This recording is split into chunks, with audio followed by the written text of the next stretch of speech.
Welcome back to my channel. So today's tutorial is going to be a little bit differently. I will be showing you guys how I do my faux locks. Now if you notice, the top of my hair is already been done. This has actually been in for about 7 weeks now, so I'm getting ready to go into labor into a few weeks, and I wanted to make sure that the rest of my hair was up to par. So I did the perimeter by hand, and now I'm going to be wrapping the box braids using the Cuban Twist double strand style in 16 inches in the color number 1. I'm taking one strand of that marley hair and separating it into two. Reason being is that the crochet hair that I'll be using is not very thick, so I want the handmade faux locks and the crochet faux locks to blend in as seamlessly as possible. So I'm going to begin by starting at the root, the very base of the box braid, and I'm not using the very tip of the marley hair. As you can see, I left a little bit hanging down the side of the braid. This is going to make sure that the hair does not unravel from the top. So to stop my hair from twisting so much, which will cause a lot of tension at the root, I'm using a duckbill clip, and I'm just placing this at the base, and I'm going to continue wrapping. Now how you wrap, I guess, determines which hand you write with. So you want to make sure that you are wrapping and overlapping the actual hair. You don't want to leave any spaces in between. You want to make sure that the entire box braid is covered completely. Take your time. This is a tedious process, but this will also ensure that you can have your locks in for 2 to 3 months, and you won't, even if you decide to wash them, they're not going to unravel at all. I've washed mine and they are still intact. So you're going to continue wrapping down the length of the box braid. As you notice, I didn't box braid down to the very end. And now here's the important part. You're going to make sure that in between wrapping, to push that hair up. That is going to lock your lock in place. A lot of times when you wrap and then you just kind of burn the tips, it unravels. So now to continue wrapping, I'm taking another piece, the other strand of marley hair, and overlapping what we just did. I'm going to continue wrapping down the length of the hair. Now by using the box braid, just by braiding it somewhat down instead of the entire length of the braid down, gives you more movement. Your faux lock won't be as stiff. And I normally don't dip mine into hot water. I just burn the tips, do a palm roll, and that's about it. And even though they're a little bit stiff in the beginning, I mean, after like a couple of days, they loosen up because you have that loose hair underneath it. By pushing up the hair, as I just did here, it kind of helps the lock to stay tight, but also gives it movement. So to seal off the lock before we actually burn and do a palm roll, I am tying 2 knots into the bottom of the hair using the marley hair, because that hair is a little bit rougher than the Kankelon hair that I used to box braid. So once again, I'm just making 2 knots, and that's it. I actually didn't show you how I did the how I burned the tips and palm roll. My kids were around and I was kind of skeptical of having a candle around them, but it's very simple. You just cut off the excess hair, you know, lightly burn the tip, and then just roll in the palm of your hand to seal it together. So that's it right here.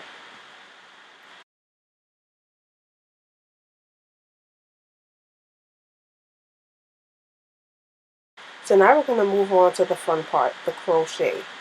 I'm using the Janet Collection Havana Mambo Faux Locs. This is in color number 1 in 18 inches. I purchased 4 packs of this because I knew that I was keeping in the top of my hair and I was going to hand do the perimeter. Now here's the difference between this and the lock that I just showed you previously. This is a coil with a burnt tip. So this is not pre-braided and then wrapped. I don't know how they did it, but they managed to just keep it looking like a faux lock without the extra work. And I will tell you that they are very, very lightweight. Very, very lightweight, and they have a lot of movement. So I'm taking my crochet needle, which can be purchased at your local beauty supply store for about maybe $1.99, $2 or so. And I'm placing it through the braid attaching the end of the hook, which you want to make sure is open, through the hole, closing the latch, pulling the latch through the braid. As you can see, I'm using my index and my thumb to open up that little hole at the top and then pulling the faux loc through. I hope that made sense. So I'm going to show you one more time. We're going to place the latch hook through the braid. The opening is going to go in the latch hook, close it, pull. Then you're going to pull the hair through as I'm demonstrating here, and then pull it taut against the braid. That's literally it. There is nothing to it. So I'm just going to show you a few more times. Once again, you're going to put the latch hook through the braid, secure the hair onto the latch hook. Now normally I twist to make sure that the hair doesn't unravel from the top and that it stays secure throughout. Close the latch hook, pull it through, and then just pull the faux loc through the hoop.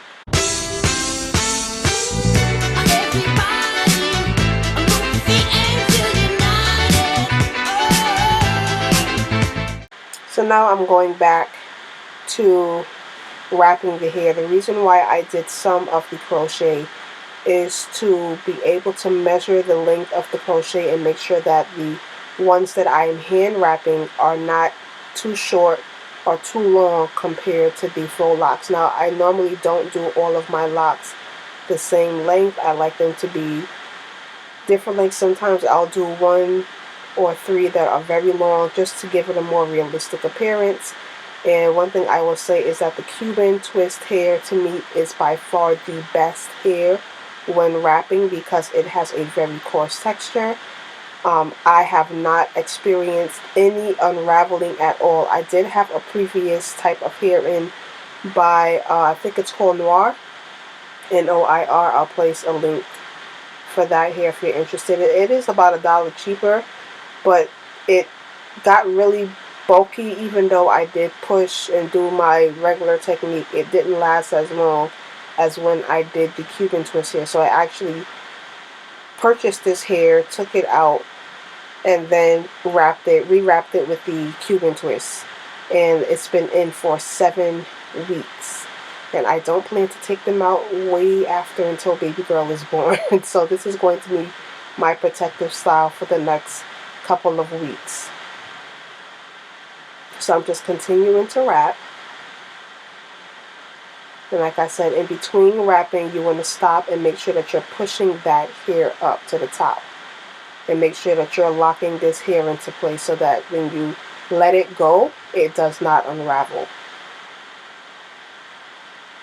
And forgive me yapping my mouth. I was on the phone because this technique takes a little time and I was getting sleepy. So I had to stay occupied. So here I'm just grabbing one of the faux locs and I'm just measuring the length of this with the one that I'm hand wrapping to see where I need to end my wrapping. And once again, I don't make them the exact length. I vary my lengths in between because if you ever notice with someone with actual locks, their hair, unless they had it, trimmed, it is not all the same length. They grow at various whatever, not speeds. You guys know what I'm trying to say. But you want to give them the most realistic look as possible. And I know I'm looking a little rough, but it was literally one of those moments where the kids weren't around and I had about maybe 20-30 minutes to record, and I literally just popped the camera out and was like, let's do this. So forgive my appearance, but hey, this is me. Welcome to my world. I'm a mommy of 3, soon to be 4 girls. So you can imagine what life is like. So moving right along, I'm just here, which is out of frame, but I am just tying, once again, those 2 knots at the end of my wrapping just to make sure that it stays secure. So now I'm finishing off my crochet now, and as you can see, the technique didn't take very long at all. Once again, I'm just taking that latch hook, and this time being by, I'm doing the final braid cornrow at the top. I am pushing the needle upwards so that way I don't grab any of the hair that's already placed down below. Now most people usually do their cornrows going straight back, up and down in a vertical motion. I personally don't like that because when the wind blows, I'm from New York City. Right now we're in our winter phase, and when the wind blows, it kind of separates the hair and you can see the parting. I like when I do my braids going in a horizontal motion from ear to ear or side to side, that the hair actually lays a lot better, and I feel like I'm able to get the most wear because, as you can see here, when I pull my hair up, everything flows in the same direction as opposed to having my hair braided vertically and the hair going in a different direction. So this is the completed look. So as you can see, I have a lot of different styling options. If I wear my hair up in a high bun, you are not going to be able to see any of the crochet. You're just going to see scalp. So now I'm just taking everything down, and one thing I will say about the crochet here is that although it is a lot shinier than the Cuban Twist here, which has a bit of a rougher texture, once the two overlap each other and you blend it, you really can't tell. And I'm quite sure that with time and continuous wear, that the crochet here is going to start to lose some of that luster. It'll start to look a bit rough, which is what I want. But for now, it's simply amazing. This hair is super, super, super lightweight, which is a big plus for me. As you can see, I'm struggling a bit in my edges, but that is due to me being pregnant. This is the #1 place where my hair tends to fall out during pregnancy, so I'm not really worried about it. So to combat that, what I do is I make sure that I keep my hair moisturized at all times. Synthetic hair will dry your hair out, so make sure that even though this is a protective style, that you do not neglect your hair. I actually made up a little concoction of oils and placed them into a bottle, and this is what I use 3 times a week to moisturize my hair, which I'll be showing you in a moment. So this is Jamaican black castor oil, tea tree oil, olive oil, avocado oil, and jojoba oil mixed into a bottle, and I just moisturize my scalp with that. So I hope that you guys enjoyed this video. Please don't forget to thumbs up and subscribe, share, and let me know what you guys think in the comments down below, and I will see you all in the next video. Bye!